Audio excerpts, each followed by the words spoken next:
उत्तराखंड में 10 मई से शुरू हो रही चारधाम यात्रा। बद्रीनाथ केदारनाथ में दर्शन के लिए वीआईपी को देना होगा शुल्क।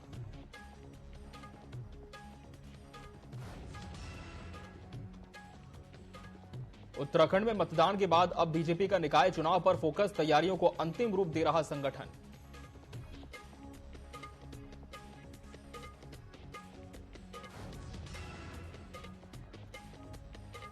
रुड़की में ऊर्जा निगम और विजिलेंस टीम की छापेमार कार्रवाई। बिजली चोरी करते पकड़े गए 6 से ज्यादा लोग। एसडीओ ने कहा आगे भी जारी रहेगी कार्रवाई।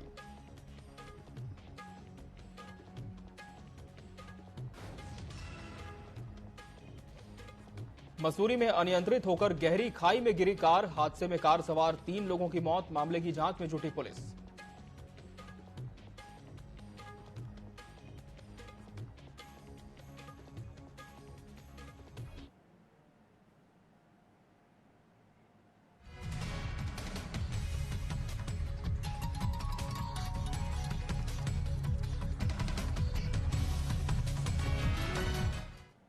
नमस्कार, बहुत स्वागत है आपका न्यूज अपडेट में। मैं हूं आपके साथ अमित शर्मा। लोकसभा चुनाव के पहले चरण में उत्तराखंड में मतदान के बाद अब बीजेपी का फोकस निकाय चुनाव पर है। इसके लिए संगठन तैयारियों को अंतिम रूप दे रहा है। बीजेपी प्रदेश अध्यक्ष महेंद्र भट्ट ने बताया कि मतदाताओं की अंतिम सूची में छूटे नामों को जोड़ने को पार्टी ने प्राथमिकता से लिया है। साथ ही प्रत्याशी चयन को फाइनल करने के लिए पार्टी आरक्षण पर स्थिति स्पष्ट होने का इंतजार कर रही है। वहीं प्रत्याशियों के चयन के लिए कमेटी बनेगी जो हर क्षेत्र से प्रत्याशियों के 3-3 नामों की सूची तैयार करेगी।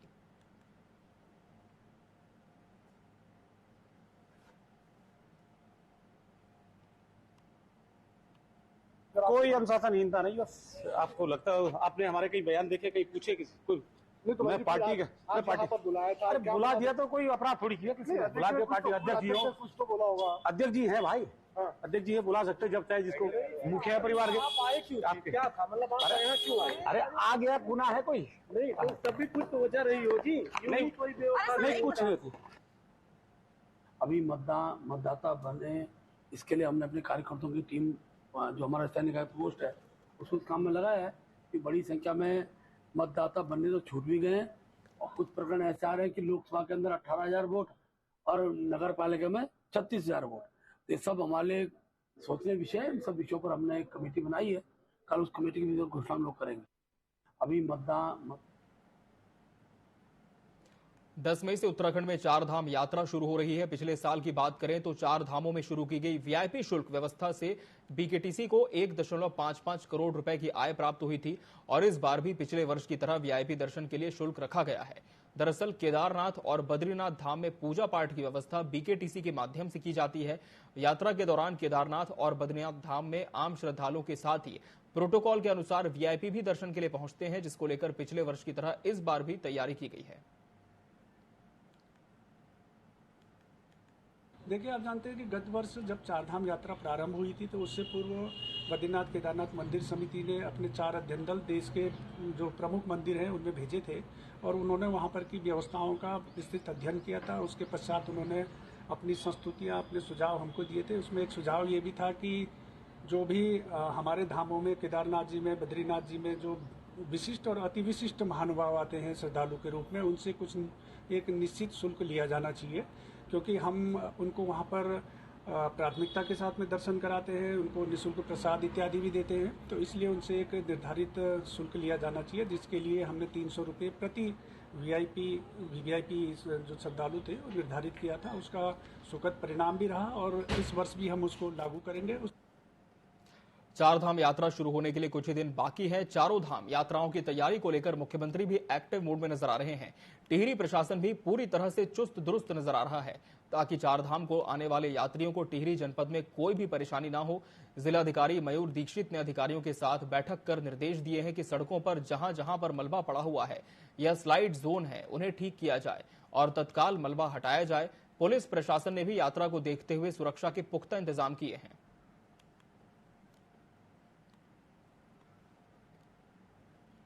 देखिए, चारधाम को लेकर सभी डिपार्टमेंट के साथ 2 दिन पहले हमने बैठक करी थी और 5 मई तक जहाँ जहाँ भी मलबा पड़ा है या स्लाइड्स पे जहाँ जहाँ ट्रीटमेंट का कार्य चल रहा है उसको व्यवस्थित करने के लिए, और कहीं अगर एक्सीडेंट प्रोन एरिया है तो वहाँ पे सुरक्षा के उपाय जो भी करने हैं उसको करने के लिए डिपार्टमेंट्स को बताया गया है। इसमें मुख्यतः जो NH58 है और NH94 है और जो BRO का जो एरिया है वहाँ पर हमने बताया कि क्योंकि वो हाईवे से चारों धाम के जो यात्रियों जाते हैं तो उसको ठीक करने के लिए सख्त हिदायत दे दी गई है और सभी SDMs को भी कहा गया है कि उनके लगातार निरीक्षण करते हैं। हमारे पुलिस के लिए सबसे बड़ी चुनौती यातायात व्यवस्था की होती है। हमारे टिहरी जनपद में थाना मुनिकीरेती, देवप्रयाग, कीर्तिनगर, केम्प्टी और चंबा ये मुख्यतः थाना है जहाँ पर ट्रैफिक का बहुत दबाव रहता है। हमारे पास पार्किंग की भी इतनी पार्किंग की व्यवस्था है नहीं है क्योंकि वाहन काफ़ी क्षमता में आते हैं। हमारे अभी मुनिकीरेती क्षेत्र में लगभग 450 वाहनों की क्षमता है, केम्प्टी में भी 500 वाहनों की क्षमता है।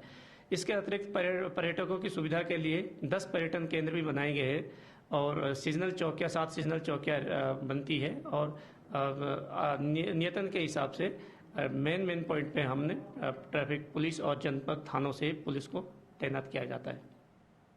उत्तराखंड कांग्रेस के पूर्व प्रदेश अध्यक्ष और पौड़ी लोकसभा क्षेत्र से कांग्रेस प्रत्याशी गणेश गोदियाल रविवार को हल्द्वानी के MPBG कॉलेज के स्ट्रांग रूम पहुंचे। उन्होंने कंट्रोल रूम और EVM स्ट्रांग रूम को बाहर से देखा। इस दौरान जिला प्रशासन के अधिकारी मौजूद रहे। पत्रकारों से चर्चा में गणेश गोदियाल ने कहा कि मैंने चुनाव आयोग में शिकायत की थी कि बिल्डिंगों की सुरक्षा बाहर से की जानी चाहिए, मगर उनका कहना था कि सुरक्षा अंदर गैलरी में होगी। अगर ऐसा है तो गैलरी में प्रतिनिधियों के रहने की व्यवस्था होनी चाहिए।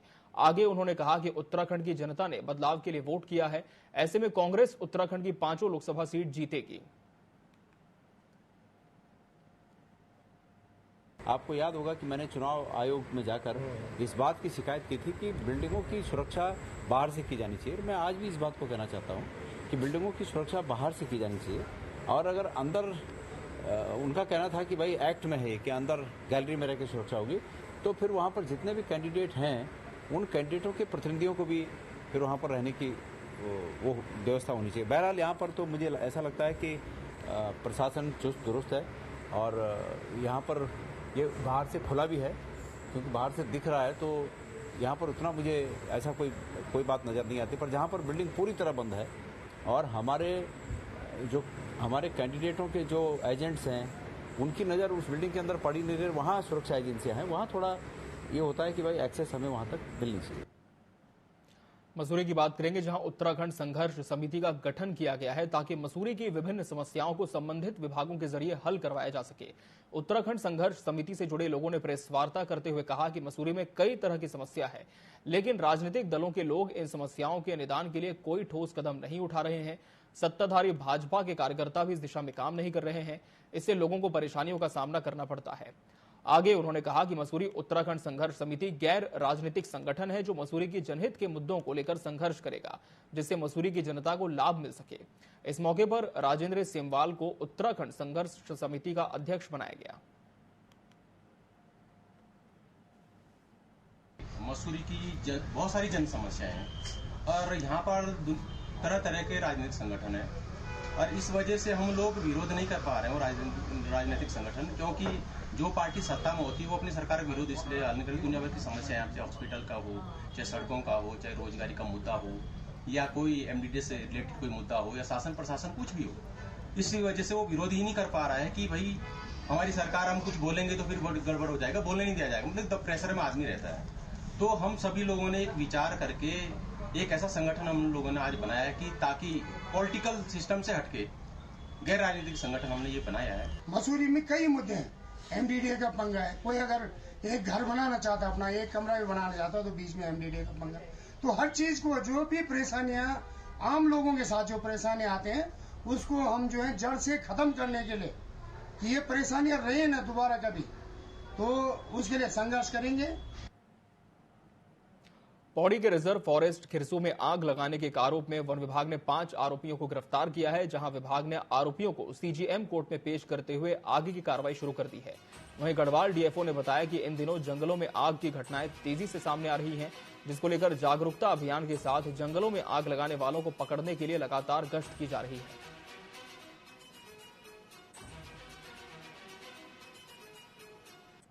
हमारी टीम गश्त कर रही थी और फिर साफ सफाई का काम कर रही थी, बांझ के पत्तों का साफ सफाई का काम कर रही थी। तो खिरसू अनुभाग में पौड़ी रेंज नागदेव में हमारी टीम द्वारा कुछ शरारती तत्वों को 5 लोगों को आग जलाते हुए रंगे हाथ पकड़ लिया और उनको जो है हम लोगों ने भारतीय वन अधिनियम की धारा 26 के अंतर्गत उनके विरुद्ध अपराध निर्गत किया है और उनको जो है सीजेएम के कोर्ट में पेश किया गया है। उन्हें जेल भेजने की कार्रवाई गतिमान है।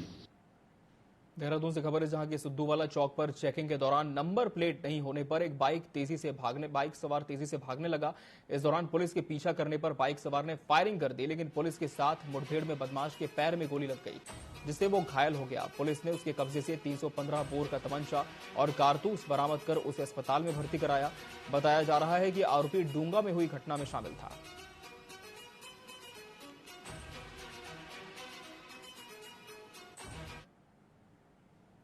रुड़की के लंढौरा पहुंची विजिलेंस की टीम ने ऊर्जा निगम की टीम के साथ अकबरपुर, ढाडेकी, हरजौली जट और घोशीपुरा गांव में छापेमारी की, जिसमें आधा दर्जन से ज्यादा लोग बिजली चोरी करते पकड़े गए। फिलहाल विजिलेंस टीम ने बिजली चोरी कर रहे लोगों के केबल कब्जे में लेकर सभी को नोटिस जारी कर दिया है। ऊर्जा निगम के लंढौरा एसडीओ गुलशन गुलाली ने बताया कि दर्जनों गांव में बिजली चोरी की शिकायतें मिल रही थी, जिसके चलते टीम ने सख्त कार्रवाई की है, जो आगे भी जारी रहेगी। उन्होंने आगे कहा कि जो भी विभागीय कर्मचारी बिजली चोरों का साथ देगा, उसके खिलाफ भी विभाग कार्रवाई करेगा।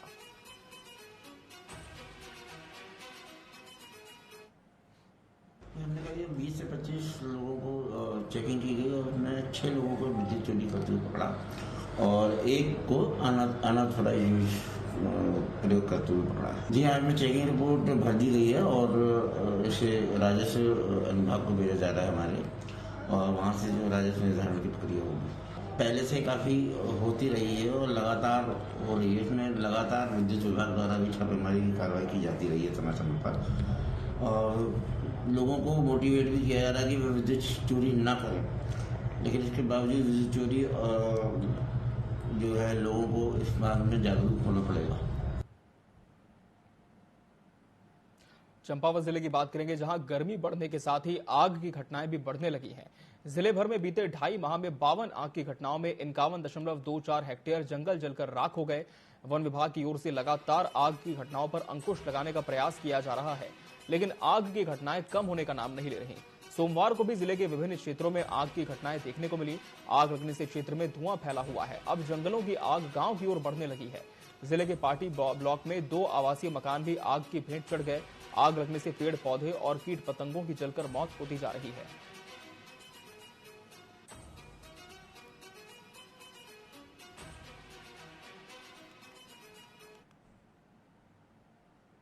वहीं चमोली जिले में भी अब तक वनाग्नि की 81 घटनाएं हो चुकी हैं, जिससे 83 हेक्टेयर वन भूमि में जंगलों को भारी नुकसान पहुंचा है। वनाग्नि की घटनाओं में वृद्धि की संभावनाएं बढ़ी हैं, जिसे लेकर वन विभाग सतर्क हो गया है। वन प्रभागों ने ग्रामीणों के सहयोग से जगह जगह गोष्ठियां आयोजित कर लोगों को वनाग्नि की घटनाओं को रोकने की अपील के साथ वनों को आग से बचाने और आग से होने वाले दुष्प्रभाव की जानकारी भी दी है। उप प्रभागीय वनाधिकारी ने बताया कि इस वर्ष जिले में अब तक वनाग्नि की 81 घटनाएं हो चुकी हैं। आग लगाने की घटनाओं में शामिल 8 लोगों के खिलाफ भी मामला दर्ज किया जा चुका है।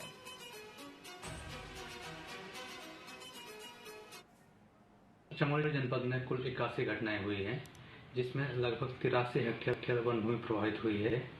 हमारे द्वारा सर चमोली जनपद में कुल 106 कुएं हैं, जिसमें 407 विभागीय कर्मचारी कार्यरत हैं।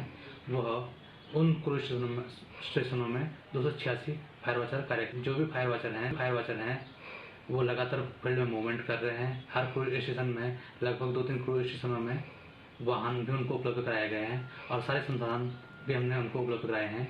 और इसके साथ साथ हमने जिला प्रशासन से भी फायर को रोकने के संबंध में अपील की है और साथ में उनसे। और यहाँ रुकेंगे ब्रेक के लिए। ब्रेक के बाद खबरें और भी हैं।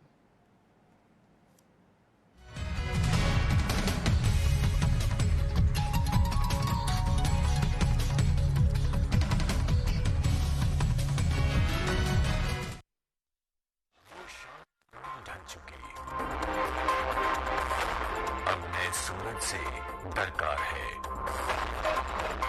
चाहिए एक तलबदार सच का। अरसे से सोना बड़ा बाजार है,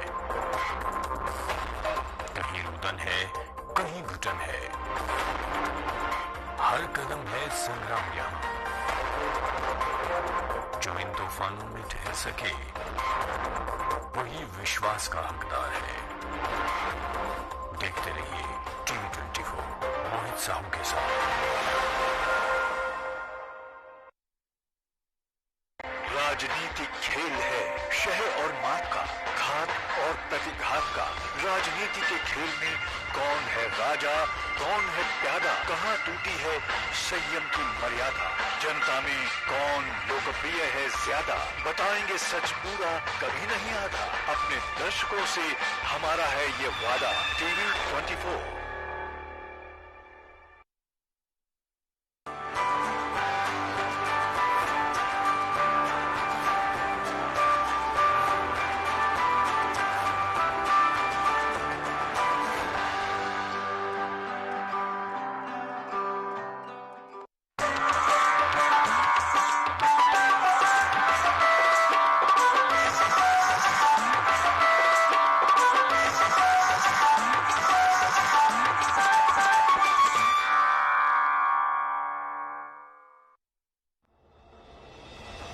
शाम पुरानी ढल चुकी, अब नए सूरज से दरकार है।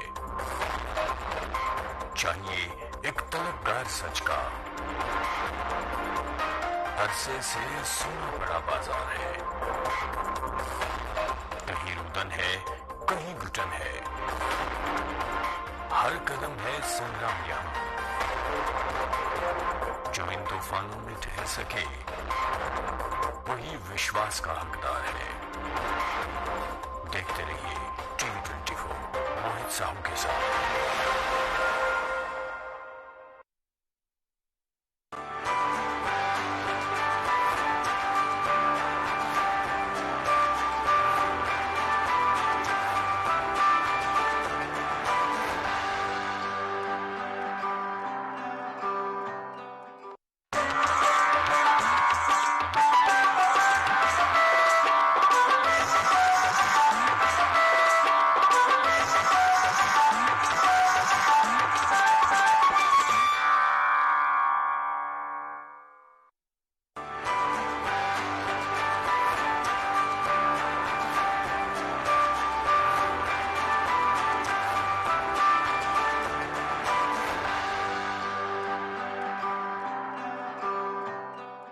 राजनीतिक खेल है शह और मात का।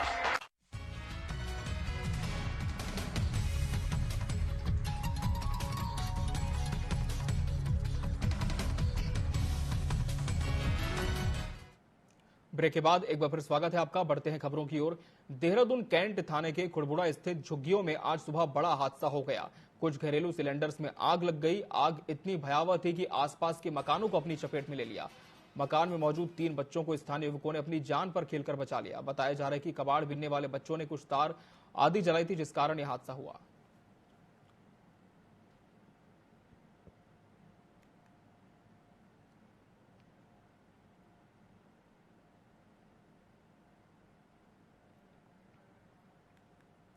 मसूरी के हाथी पांव शनि बैंड के पास देर रात एक कार अनियंत्रित होकर गहरी खाई में गिर गई, जहां हादसे में कार सवार 3 लोगों की मौत हो गई। घटना की सूचना मिलते ही मसूरी पुलिस और एसडीआरएफ की टीम मौके पर पहुंची। खाई में गिरी कार में फंसे 3 लोगों को जिला चिकित्सालय भेजा। डॉक्टरों ने तीनों को मृत घोषित कर दिया। फिलहाल पुलिस पूरे मामले को लेकर जांच कर रही है।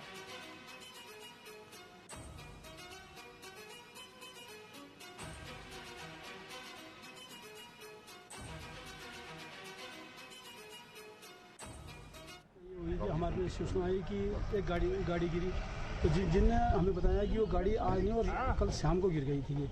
तो हम लोग आनंद फानंद में यहाँ पहुँचे तो हमने देखा, फिर उसको रेस्क्यू किया। तो ये गाड़ी लगभग 500-700 मीटर नीचे जा रही थी। फिर हमें फायर सर्विस ने अपनी ओर किया, एसडीआरएफ को बुलाया गया, स्थानीय पुलिस भी आई और सबके सहयोगों से 3 कैजुअलिटी हुई।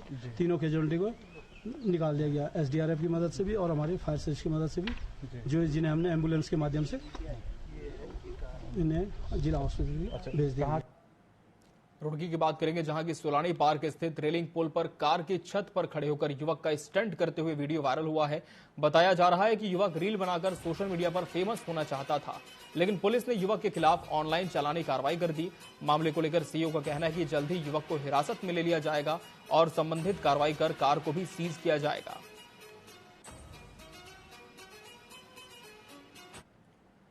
इस प्रकार से मैं बताना चाहूँगा कि खतरनाक तरीके से वाहन को चलाना, उस पर खड़ा होना और अपनी जान खतरे में डालना तो दूसरे की जान खतरे में डालने का प्रयास किया गया है। इस संबंध में संबंधित व्यक्ति का चालान भी कर दिया गया है तथा उसको नोटिस देकर बुलाया जा रहा है और उचित वैधानिक कार्रवाई की जाएगी। इस पर चामी अड़चाली बमनसवाल मोटर मार्ग पर घटिया गुणवत्ता की वजह से डामरीकरण से नाराज ग्रामीणों ने काम रोक दिया है। दूरस्थ ग्रामीण क्षेत्रों के कई गांवों को जोड़ने वाली सड़क में घटिया गुणवत्ता के डामरीकरण से नाराज ग्रामीणों ने सड़क पर नारेबाजी करते हुए काम रोक दिया। ग्रामीणों का कहना है कि ठेकेदार बेकार क्वालिटी वाले डामर का इस्तेमाल कर रहा है, जिससे एक हफ्ते में ही डामर निकल रहा है। ग्रामीणों ने घटिया गुणवत्ता के डामरीकरण का विरोध करते हुए कहा कि क्वालिटी नहीं सुधारी गई तो डामरीकरण नहीं होने दिया जाएगा।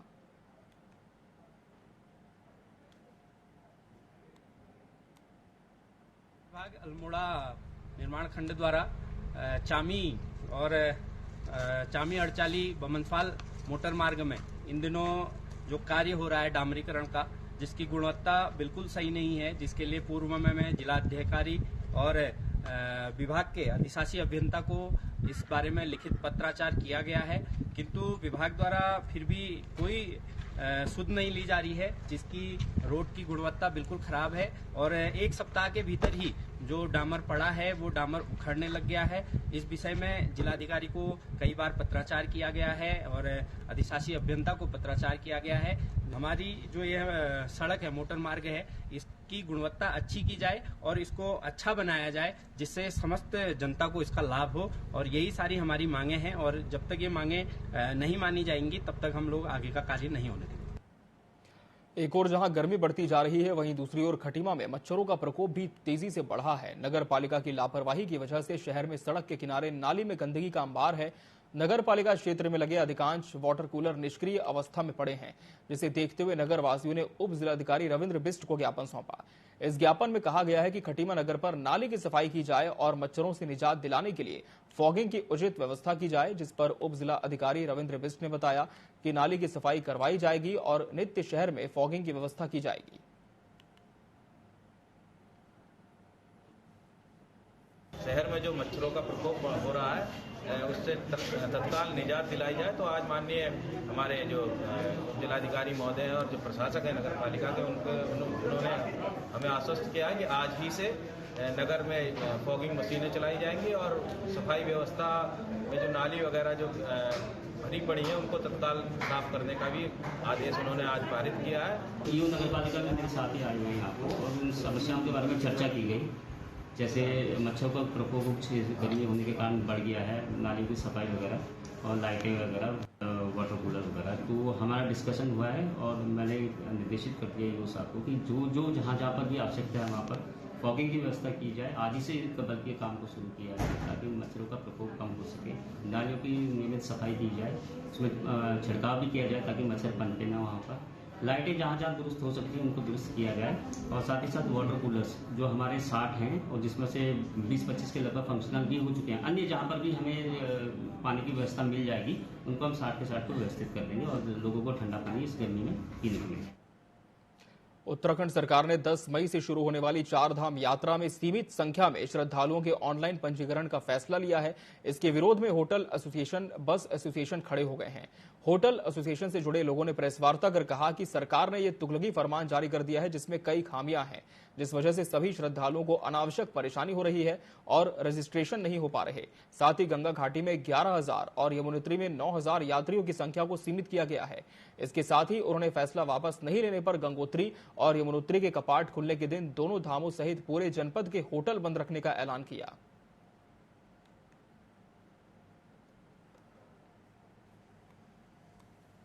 आवश्यक सुविधाएं उपलब्ध नहीं है पर्याप्त मात्रा में। इस बयान का हम कड़ा विरोध करते हैं और मैं बताता हूं कि हमारे पास जो डाटा है उत्तरकाशी और गंगोत्री का, उत्तरकाशी और यमुनोत्री का, हमारे पास उत्तरकाशी में 30,000 लोगों के बेड प्रतिदिन के हिसाब से लोग यात्री आराम से रह सकते हैं। सरकार ने जो नियम लागू किया है वो 9,000 यमुनोत्री धाम के लिए प्रतिदिन और गंगोत्री के लिए 11,000 प्रतिदिन का किया है। इस संख्या का हम कड़ा विरोध करते हैं। ये लिमिटेशन नहीं होनी चाहिए। हम जब 30,000 लोगों को यहाँ पर रहने के लिए अकोमोडेट कर सकते हैं, आप लोगों को पर्यटन सुविधाओं को बढ़ाना चाहिए, पार्किंग की फैसिलिटीज हो गई, रोड्स बनाइए, दूर संचार की व्यवस्था कीजिए, ना कि आप यात्रियों को रोकने का काम करें। कि संख्या निर्धारण करने के पश्चात जब लोग हजूम का हजूम यहाँ पे हरिद्वार में ऋषिकेश में जब आ गया था कपाट खोलने के एक दिन पहले, तो इनको विवश होकर के खोलना पड़ा, जबकि पीओ से जब इनको ऑर्डर आया। तो इसलिए इस तरह की जो चीजें हैं कहीं न कहीं से हमारे पर्यटन प्रदेश को अतिथि देवो भव जो हमारा भाव है उसमें कहीं न कहीं से कुठाराघात है, और कहीं न कहीं से उनके ये विरुद्ध है जो हमारी सनातन धर्म की संस्कृति है उसमें जो मांग।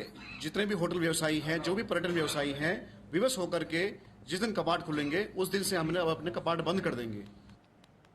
उत्तराखंड में 10 मई को 3 धामों के कपाट और 12 मई को भगवान बद्री विशाल के कपाट खुलने के बाद देवभूमि में 4 धाम यात्रा का आगाज हो जाएगा। कपाट खुलने के बाद 6 महीनों तक भगवान बद्री विशाल के नित्य महाभिषेक में प्रयोग किए जाने वाले तिलों का तेल गाड़ू घड़ा कलश यात्रा के कर्णप्रयाग पहुंचने पर लोगों ने यात्रा का भव्य स्वागत किया। लोगों ने गाड़ू घड़ा तेल कलश यात्रा के दर्शन कर भगवान बद्री विशाल का आशीर्वाद लिया। 7 मई तक गाड़ू घड़ा तेल कलश को लक्ष्मी नारायण मंदिर में भक्तों के दर्शनार्थ रखा जाएगा। 8 मई को तेल कलश यात्रा विभिन्न स्थानों से होकर 11 मई को बद्रीनाथ धाम पहुंचेगी। धार्मिक केंद्र पंचायत के प्रतिनिधिगण 2 चरण में शोभा यात्रा के तहत इसको बद्रीनाथ पहुंचाएंगे। आज पहले चरण में डिम्बर गांव बद्रीनाथ धाम के पुजारी समुदाय का मूल ग्राम है, डिम्बर गांव पहुंच रही है। दक्षिणारायण मंदिर में इसको 7 मई तक दर्शनार्थ रखा जाएगा। 8 मई को द्वितीय चरण की यात्रा के विभिन्न पड़ावों के तहत 11 मई को तेल कलश गाड़ू घड़ा बद्रीनाथ धाम पहुंचेगा। अन्य आदि गुरु शंकराचार्य के डोली प्रधान अर्चक रावल जी और सब लोग 11 मई को बद्रीनाथ पहुंचेंगे। 12 मई को जैसे ही प्रातः 6 बजे शुभ मुहूर्त में भगवान बद्री विशाल के कपाट आम श्रद्धालुओं के दर्शनार्थ खोले जाएंगे। टिहरी के माउंट कार्मल क्रिश्चियन एकेडमी में हर्षोल्लास के साथ वार्षिकोत्सव मनाया गया। जिला मुख्य शिक्षा अधिकारी शिव प्रसाद सेमवाल बतौर मुख्य अतिथि कार्यक्रम में शामिल हुए। उन्होंने दीप प्रज्वलित कर कार्यक्रम का शुभारंभ किया। मुख्य शिक्षा अधिकारी सेमवाल ने अपने संबोधन में कहा कि ज्ञान की महासागर में गोता लगाने से विवेक, ज्ञान, समझ और समर्पण की जो भावना विकसित होती है, उसी की बदौलत मानव समाज मौजूदा स्थिति में पहुंचा है। इस दौरान वार्षिक परीक्षाओं में उत्कृष्ट प्रदर्शन करने वाले छात्रों को सम्मानित किया गया।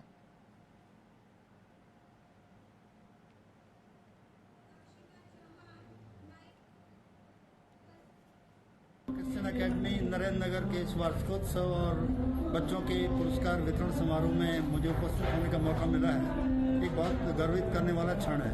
बहुत बेहतरीन स्कूल है और खासकर हमारे पहाड़ी क्षेत्र के अंदर इस तरह की सुविधाओं से युक्त बहुत कम स्कूल हैं। माउंट कार्मल एकेडमी के बच्चों का जो उत्साह देखा मैंने पुरस्कार ग्रहण करते हुए, यहाँ की फैकल्टी मेंबर से मिला हूँ, तो मुझे लगता है कि एक बेहतरीन शिक्षण संस्थान है और ये शिक्षा के वास्तविक स्वरूप को जो हम नैसर्गिक रूप से और आज हमारे जीवन में 21वीं सदी में विज्ञान और टेक्नोलॉजी का जो पूरा आयाम बिखरा हुआ है उसे हासिल करने में सफल होगा। मेरी शुभकामनाएं हैं। इसी के साथ न्यूज अपडेट में फिलहाल इतना ही। मुझे दीजिए इजाजत। नमस्कार।